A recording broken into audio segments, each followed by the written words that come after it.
Assalamualaikum warahmatullahi wabarakatuh. Perkenalkan, nama saya Atiyatun Nabila dari kelas A Akuntansi Syariah, akan menjelaskan pengertian dari Israiliyat dalam tafsir.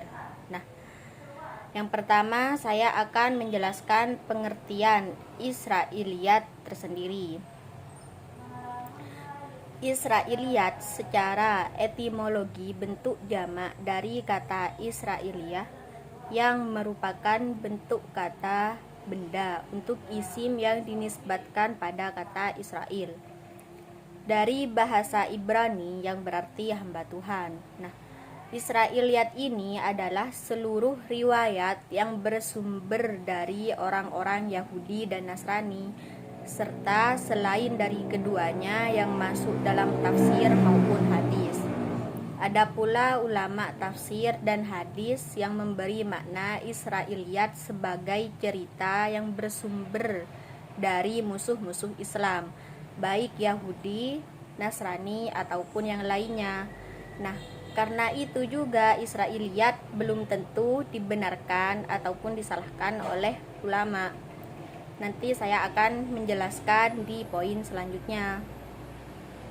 Yang kedua adalah riwayat Israiliyat. Riwayat Israiliyat merupakan berita-berita yang diceritakan ahli kitab Yahudi dan Nasrani yang masuk Islam, yang ada hubungannya dengan budaya dan tradisi yang sebagian pula bersumber dari Alkitab mereka. Nah, riwayat Israiliyat ini terselip dalam penafsiran Al-Quran, menimbulkan pendapat di kalangan para ulama tafsir dalam penukilannya. Ada yang menerima dan ada pula yang menolak hal ini, disebabkan adanya keraguan tentang kebenaran riwayat tersebut. Yang ketiga, latar belakang cerita timbulnya Israiliyat. Adanya kisah Israiliyat merupakan konsekuensi logis dari proses akulturasi budaya dan ilmu pengetahuan antara bangsa Arab dan kaum Yahudi serta kaum Nasrani. Nah, Muhammad Husain Al-Zahabi ini pernah berkata, lafaz Israiliyat secara tekstual menunjukkan kepada cerita atau berita-berita yang berasal dari Yahudi atau Bani Israel.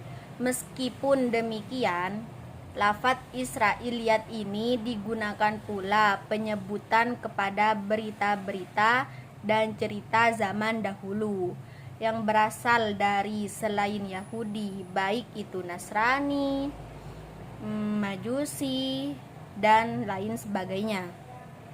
Nah, permulaan munculnya Israiliyat dalam tafsir ini bermula pada zaman sahabat, karena setelah diteliti terdapat kesamaan antara Al-Quran dengan kitab-kitab samawi lainnya seperti kitab Injil, Taurat, dan masih banyak lagi.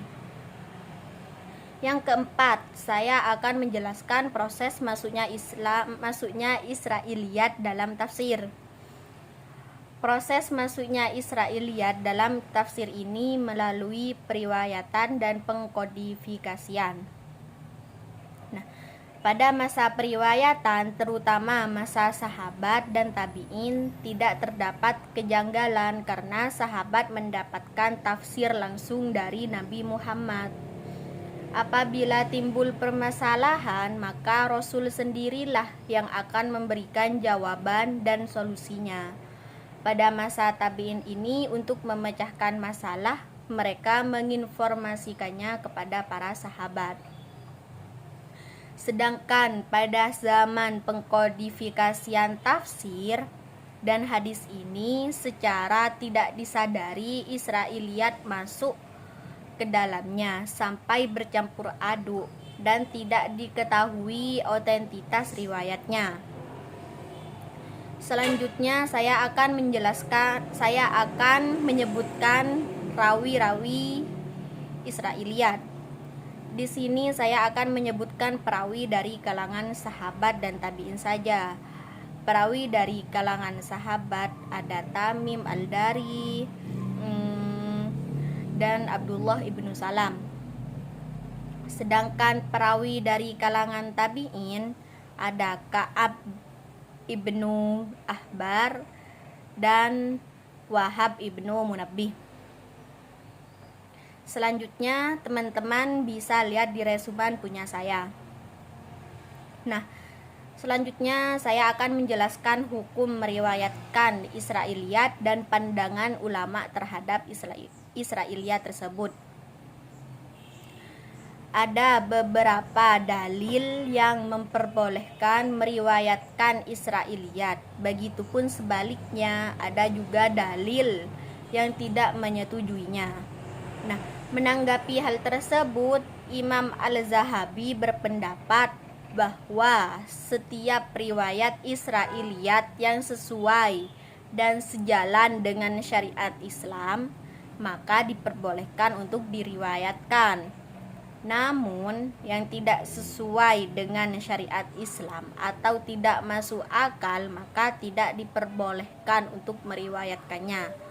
Nah, riwayat Israiliyat yang didiamkan oleh syariat dalam artian tidak ada yang memperkuat ataupun menolaknya, maka hukumnya adalah tawakuf. Artinya kita tidak membenarkan dan tidak juga menyalahkannya. Menurut pandangan ulama lain, teman-teman juga bisa baca di resumen punya saya. Sekian dan terima kasih.